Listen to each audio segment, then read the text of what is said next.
I think you've opened her up in this chapter for the reader. You really created a lot of empathy through these interactions with her parents, especially. It's heart-wrenching, and I think people will feel for her and relate to her more than, you've tried to describe before, well, they don't get her. And that never worked. You showed it, and that worked. Okay? It worked beautifully.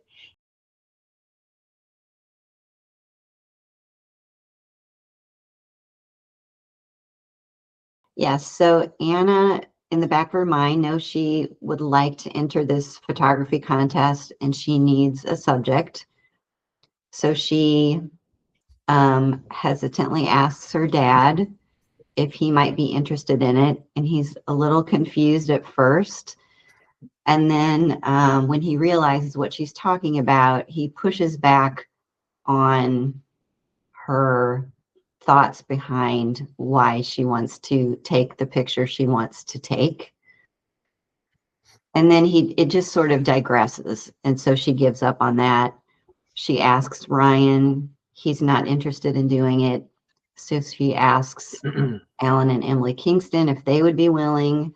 So they agree. She was a little surprised Emily would agree to it. But when they show up, Emily becomes uncomfortable with the circumstances of the photo shoot and backs out. And so then Anna decides to step in and take the picture with Alan. I think what I had overall impressions for each section, so I'll give you those each, and then specific so that you can see where I came with them. Generally, this whole chapter I thought was really strong. I really liked it. I feel like I know Anna much better than I ever have before. I felt like I see her in action. I feel like I see her role in her family, her relationships. I think that you really brought her out, and I thought it was just a really, really strong chapter.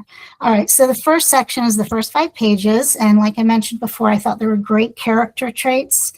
Anna is more tangible for me. I can see why she left Oak Bend through both your meet, no meet scenario, how she second guesses her photography skills, her conflict as she sees dad shrink mentally while he's always been such a force in her life. Dad finally exemplifies that memory loss, and you capture it really well through her observations. I think that using her point of view to show what she sees in him makes us, the reader, understand where Anna's coming from. Mom is a deflector. She is an enabler. And this is the first time I've seen her that way, because you have shown us how she handles problems regarding Ty, and even how she handles Anna. And I wrote, no wonder Anna is so conflicted to be at home. I can totally get why it's hard for her to be there.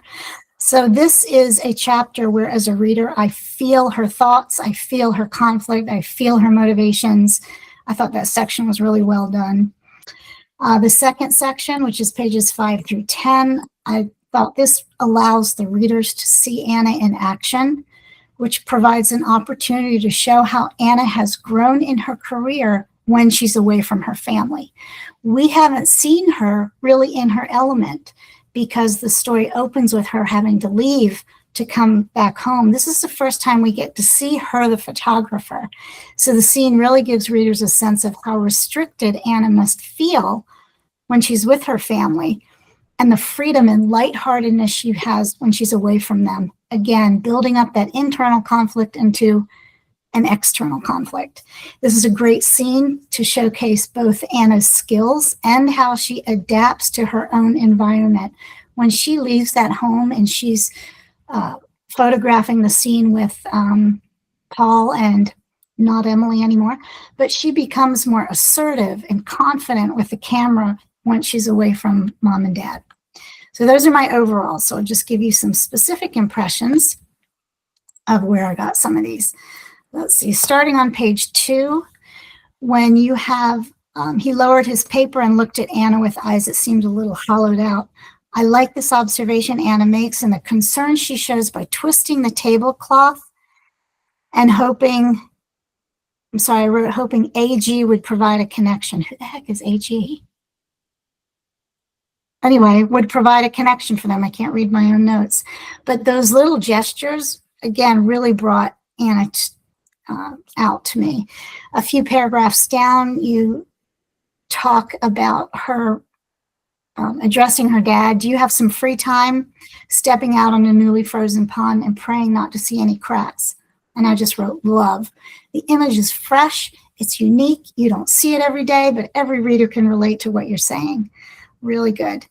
Going down at the bottom of page 3, I thought it was a great placement to remind the reader of those little idiosyncrasies she has that you had set up way back in chapter 1 when she was cutting the apple. Here she pushes pushes her scrambled eggs into 4 triangles.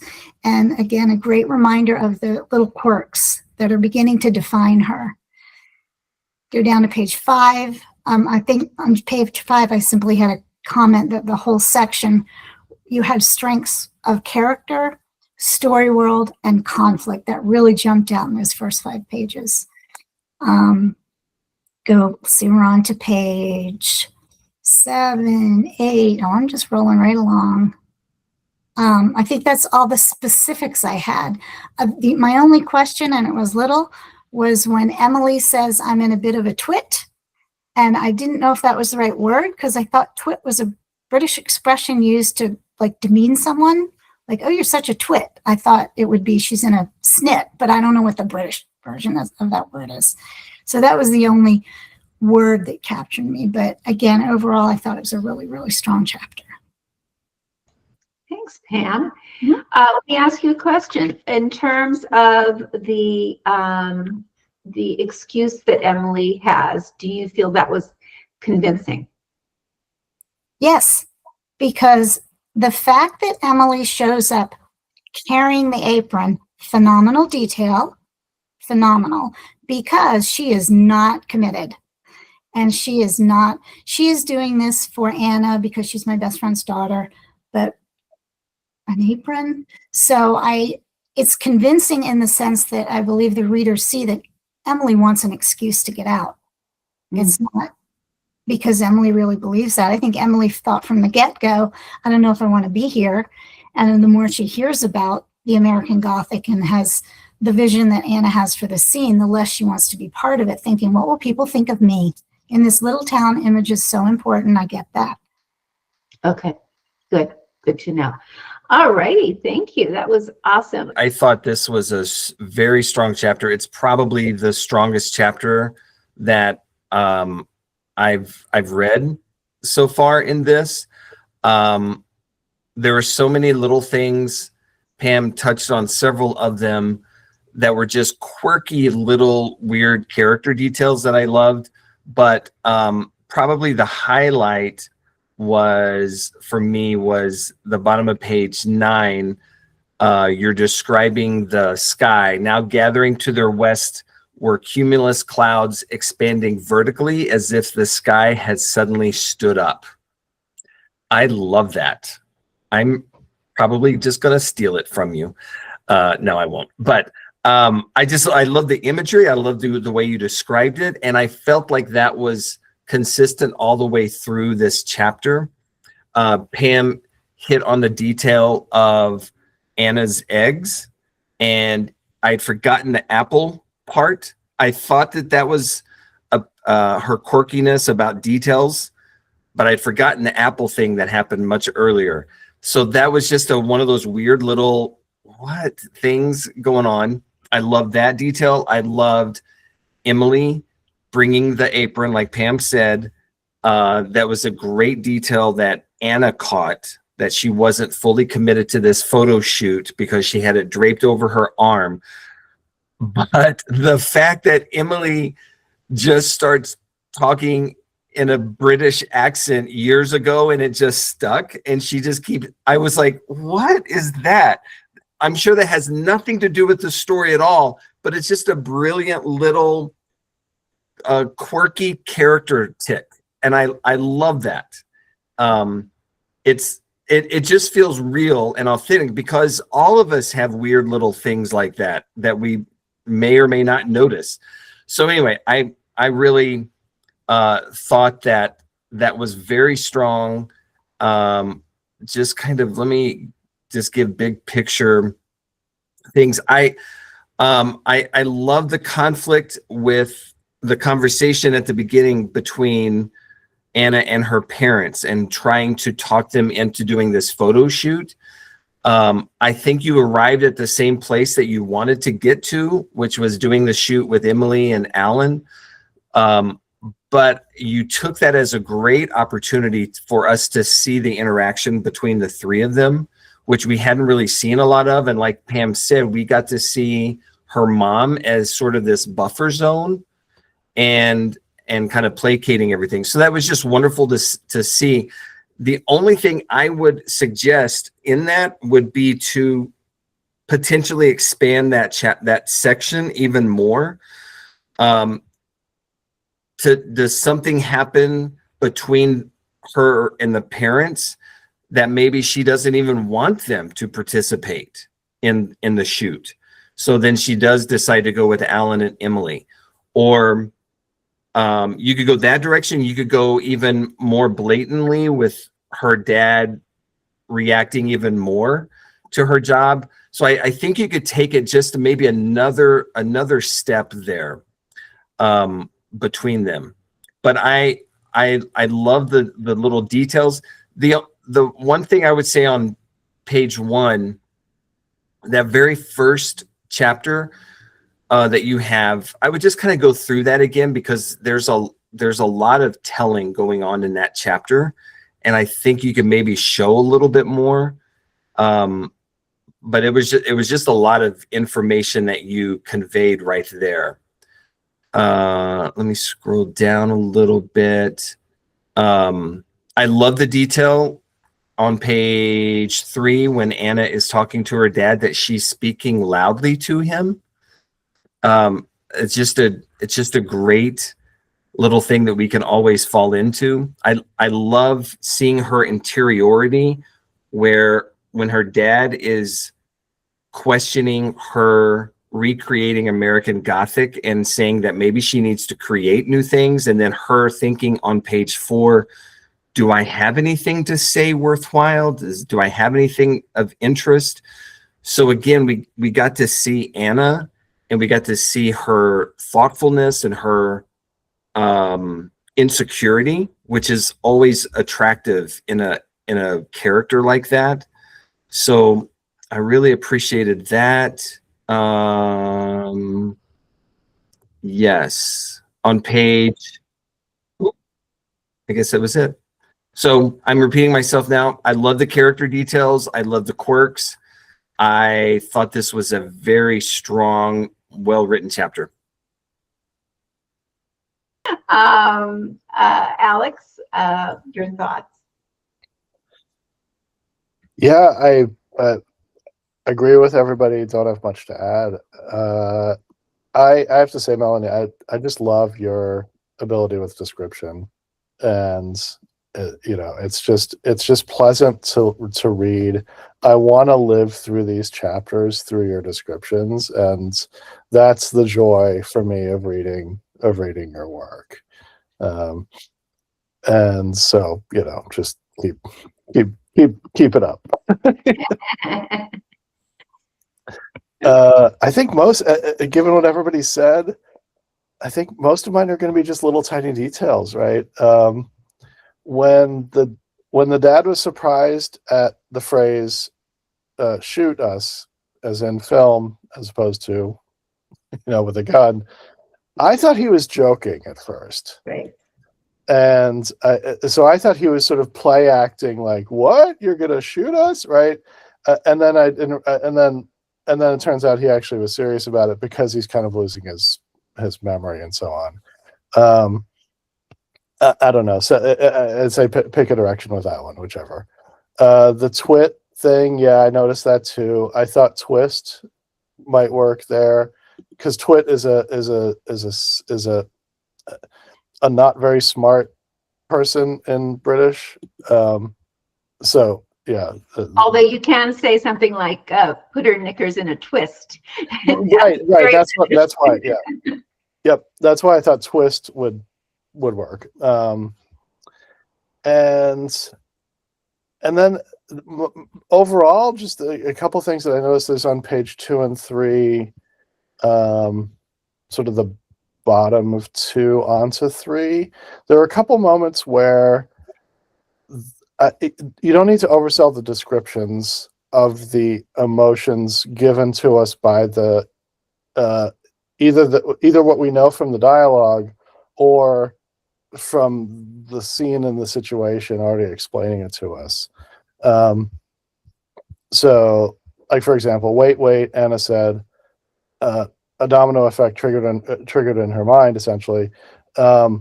We already know that, right? From the scene and the wait, we know what's happening in her head. So there's you can just trust that the dialogue is working for you there. And then a couple lines down, Anna said saddened is her trigger confusion. We know that he's confused. I think you can skip that and just go, but it was more than confusion, and then describe what she understands about the further bit. Because we get the initial layer, but we don't know the next layer. So I think you can just skip to the next one.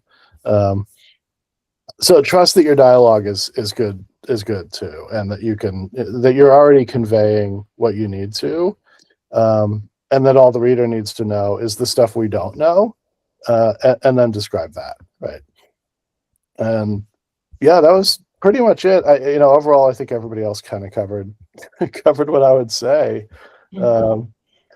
It's I think the thing I might do is in a couple previous chapters add some of these sorts of scenes with the parents, maybe just one significant one previously, where she gets frustrated by her parents not understanding her, and her on some level not understanding them potentially, or just feeling bad about not being able to help them the way that she hopes to, something like that, right? Because that's the conflict. And so that we can feel why she's there but not there, and wants to help but doesn't want to and can't, and that's the internal squeeze in your belly that's really tough to deal with. Absolutely. Yeah, that's it. Yeah. I have to agree with what's been said. I think you've opened her up in this chapter for the reader. You really created a lot of empathy through these interactions with her parents, especially. It's heart-wrenching, and I think people will feel for her and relate to her more than you've tried to describe before. Well, they don't get her, and that never worked. You showed it, and that worked. Okay, it worked beautifully, and I just was excited to see it. So more of that showing of that dynamic, having that front and center. It's what it's all about, because these people informed who she became one way or another, whether positively or negatively, and why she left and why she has to come back. So this is integral to your story. It's essential, building this relationship in our minds and in our hearts, and really beginning to do that more than I've seen you do it. So I'm glad that you took the risk. We were talking about risk earlier, of really changing this up and allowing yourself to sort of take a certain portion of what you've done last time and just create something out of it that's now changing the trajectory of your story. So well done. You feel good about it, Melany? Yeah, and you guys, this was not originally what I was going to write for this chapter. So I really appreciate, your feedback, and I'm glad that I pivoted. I was talking with Celeste about it, and I was going to handle it differently, and I'm glad I changed it. So thank you. Sometimes in those things that we struggle with, we find the seeds of something even better. And I know that it was hard, and that look what came of it. So really, that's what it's all about. And it's very exciting for me to see you do that. So The only other comments I had, oh, I also loved how you showed her self-doubts about her project. Did she have anything to offer? That kind of questioning of herself when she talks to her dad.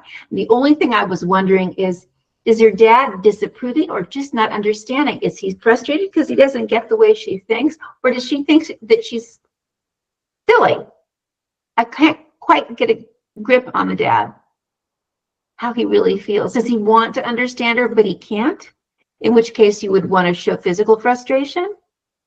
Or does he get tense and upset when she's talking about these ideas because he thinks they're frivolous and out there? That's what I would like to know. That's the only thing. So showing him a little bit more, but really terrific work. Really terrific work. Bardsey provides the tools, guidance, and support you need to produce a compelling novel. Our well-researched and thoroughly tested approach includes our minimum complete story, a 90-second exercise designed to keep you on track and foster creativity. The Bardsey Publishability Index, a 23-dimension checklist that offers attainable goals and actionable feedback. And our brand new comprehensive character developer, a fun, interactive tool guaranteed to help you construct unforgettable characters. Come see it for yourself today at bardsey.com. Try our workshop or enter our first chapter contest. Then, when you're ready, Elite membership delivers directed writing groups and personal coaching within a curated community. With Bardsey's help, your work will captivate everyone, from agents to publishers, and most importantly, your readers.